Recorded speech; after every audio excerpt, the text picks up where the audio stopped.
Disney is all about their characters, and nothing makes that more obvious than the ridiculous amount of film titles that are just named after characters, like Hercules or Cinderella or Moana, or even more obscure classics like Max Keeble's Big Movie.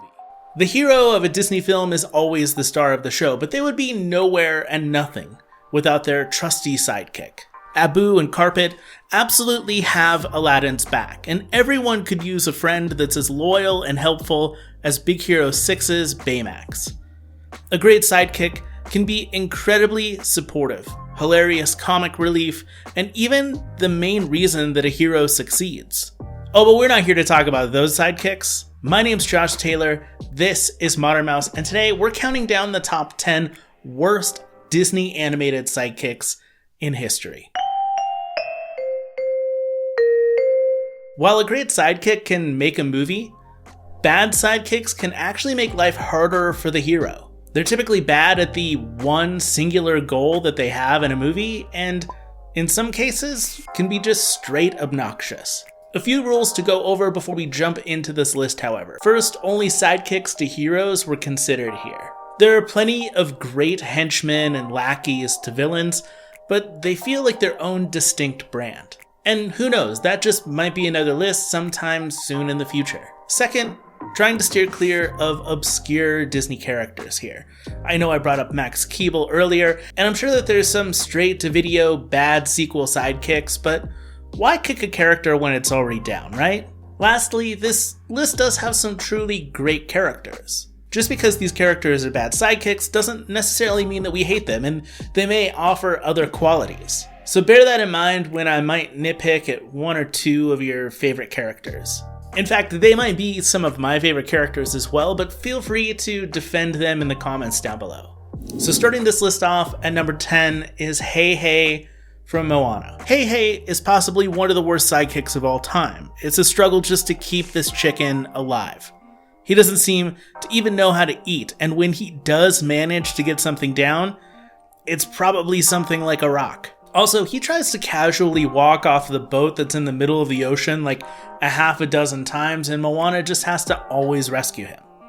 And when he's not trying to die, he's just constantly walking into things. His only true contribution to this film is saving the heart of Tafiti from falling into the ocean. But that's probably only because Heihei was looking to eat another shiny rock. It's not a heroic gesture at all. And by all rights, Heihei should probably be closer to number 1 than number 10 on this list. But what saves him from ranking higher is that nobody had any expectations for this bird. It wasn't like he was tagging along asking to help Moana. So in that way, he's not exactly dropping the ball. That, and I love Alan Tudyk, and he's especially funny to watch. At number 9, we have Ray the Firefly from Princess and the Frog. And look, Ray is great. He does help guide our heroes in the right direction, and by the end of the film, he does uncover Dr. Facilier's plot. In a lot of ways, he's more useful than a character like Heihei, but he gets swatted, stepped on, and freaking dies not making it to the end of this movie.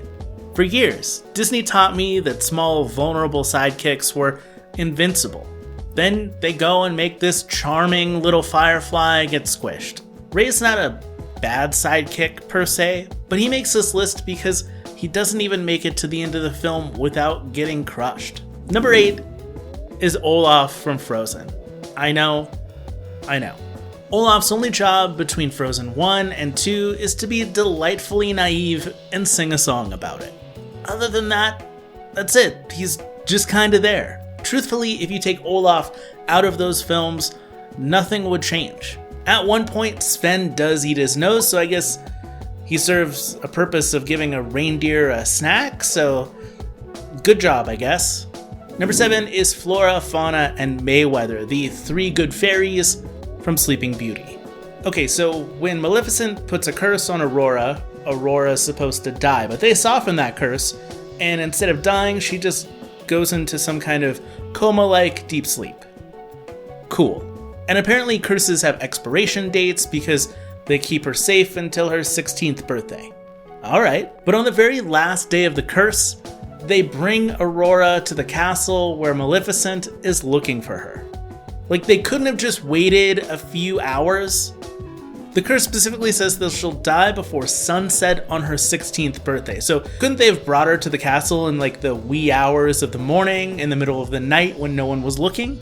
No, that's not what they wanted. They wanted a big cake and a big celebration just hours before they were in the clear. It's like they spiked a basketball in the middle of the end zone before hitting a home run.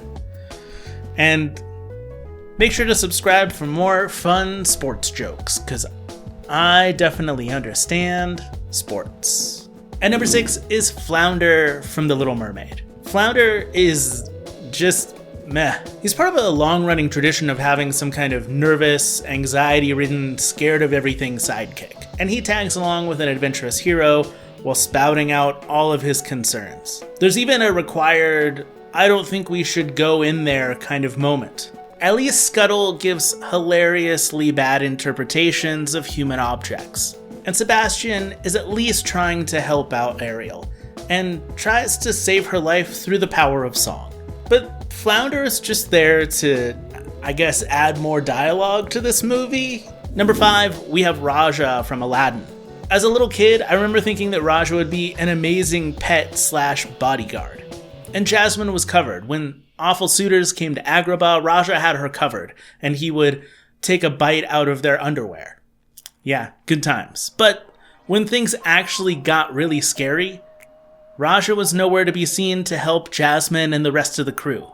Instead, he just got turned into a cub by Jafar. Maybe he's a better bodyguard than this movie lets on, and somewhere off screen he mauls some evil villain, but we never see that on screen. His big contribution to his hero Jasmine is saving her from a bad first date. But, I mean, on second thought, that is kind of useful. I mean, a giant tiger double-checking your online profile and saving you from a bunch of bad dates? Okay, I guess. Number 4 on this list is Launchpad McQuack from Disney Afternoon's DuckTales and Darkwing Duck. He's the sidekick to 2 different heroes, and his main goal is being a pilot who always crashes into things.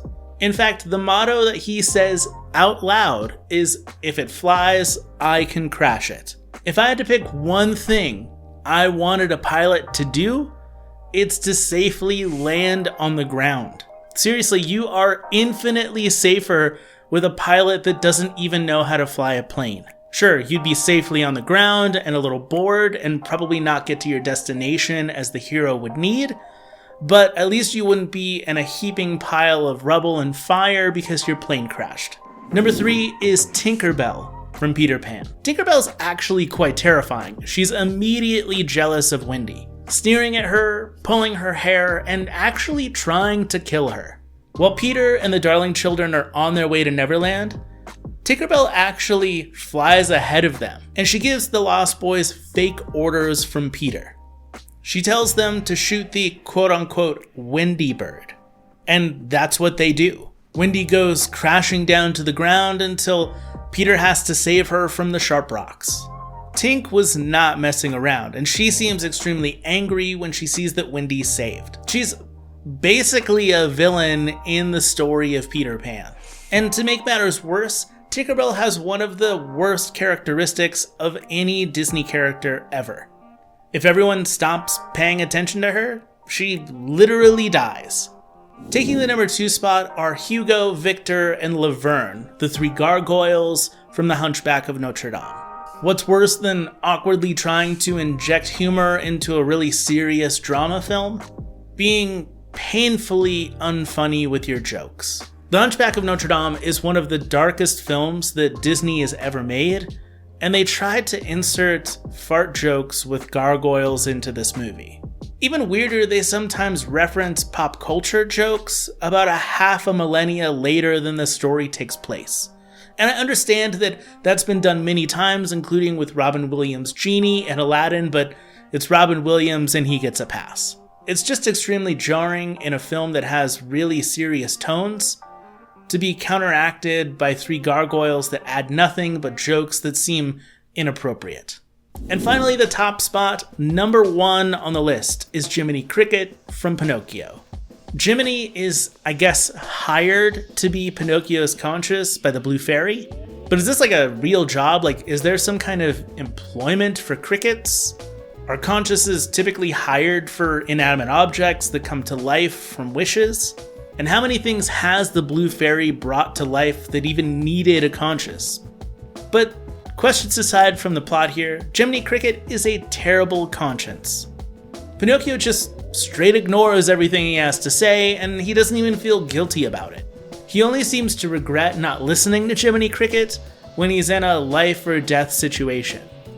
And on top of that, Jiminy Cricket just completely abandons him when he's tired of being ignored. It's not exactly the most loyal move of a regular sidekick, but Jiminy Cricket was on the clock. Jiminy Cricket could literally not have even been paid to be Pinocchio's conscience. He's just not a good sidekick. Pinocchio would have been better off with the weird nose growing longer when you're lying method. Maybe the blue fairy could have given him big ears if he was reckless, or given him fat elbows if he was selfish. Anything would have literally been better than a cricket that was paid to be his conscience and didn't do the job. Thanks for watching this video. I hope you enjoyed this top 10 list. It's the first one I've ever done, so comment down below and tell me what other kind of top 10 lists you'd love to see on the channel. And let me know if my list was a little bit controversial, if you would have changed out some characters. Maybe I missed some, maybe I put characters on this list that you wouldn't have. Let me know your top 10 worst Disney sidekick characters down in the comments below. If you're interested in supporting the channel, make sure to subscribe if you're not, and like this video. You can check out shirts down below if you're looking at this video on a computer or on your phone. There's a little like shirt and sticker store down below, and there's also the Patreon link in the description where you can get extra podcasts and extra videos that are exclusive just to Patreon every month. But until next time, thanks for watching, and keep moving forward.